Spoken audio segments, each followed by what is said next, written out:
नमः शिवाय दोस्तों।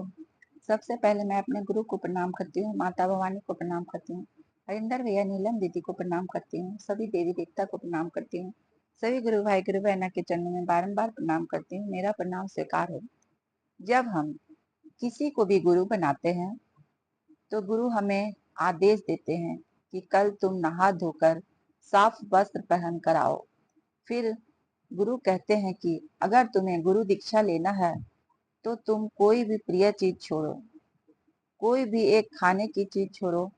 तब वह हमारे कान में मंत्र देते हैं और उस मंत्र को गोपनीय रखने के लिए कहते हैं। लेकिन हमारे कालखंड के प्रथम शिष्य हरिंदर भैया ने कहा कि शरीरधारी गुरु का मंत्र तो गोपनीय रखा जाता है, लेकिन हमारे शिव के मंत्र नमः शिवाय को गोपनीय नहीं रखा जा सकता, क्योंकि जिससे 1000-2000 शिष्य हैं उसका मंत्र तो गोपनीय रखा जा सकता है। जो पूरे ही सृष्टि के, चाहे वह देव हो, दानव हो, आदमी हो, पशु पक्षी, सभी के गुरु हैं, तो उसका मंत्र को कैसे गोपनीय रखा जा सकता है। शिव भगवान के गुरु में हमारी मनोकामना की पूर्ति कर सकते हैं। हम उनसे जो चाहे भी मांग लेते हैं और वह हमें वह चीज दे भी देते हैं। लेकिन ऐसे चीज हम लेकर क्या करेंगे? हमें धन तो मिल जाएगा, लेकिन उसको खर्च करने का दिमाग कहाँ से आएगा? हमारे पूर्वज एक कहानी कहते थे।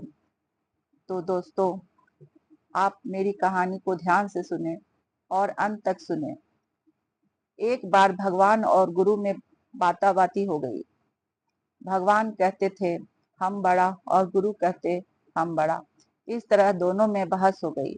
देवताओं ने कहा ठीक है, देख लेते हैं कि कौन बड़ा है। इसके लिए उन्होंने एक चमार, जो जात का चमार था और जूता चप्पल बनाता था, वैसे एक युवक को चुना। भगवान ने उस चमार युवक को बहुत सारा धन दिया, लेकिन गुरु ने उस धन को खर्च करने का ज्ञान नहीं दिया। भगवान की कृपा से वह युवक राजा बन गया। उसके खेतों में भी सोने की मकई लगी हुई थी।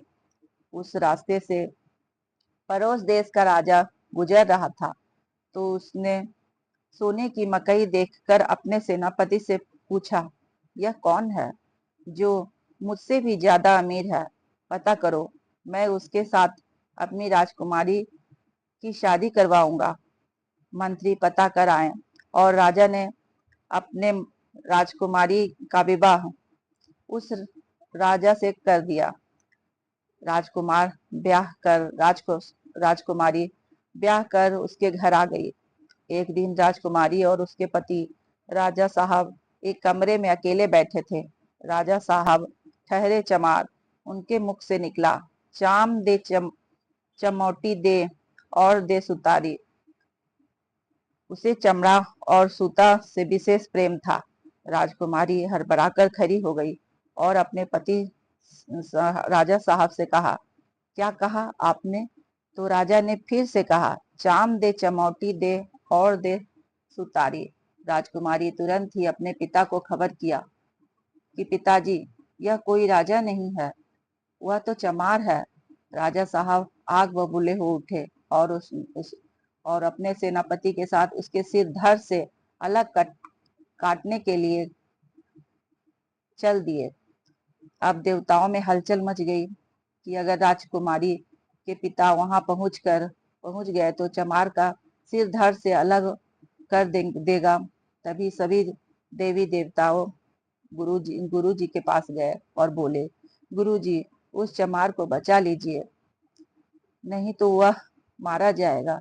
तब राजा वहां पहुंचा और तलवार निकालते हुए कहा, बताओ तुम क्या बोल रहे थे?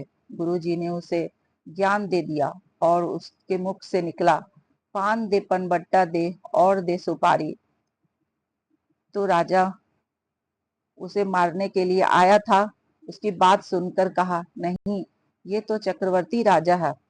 और राजा अपनी बेटी को समझा बुझाकर वहां से वापस अपनी सेनाओं के साथ चल दिया।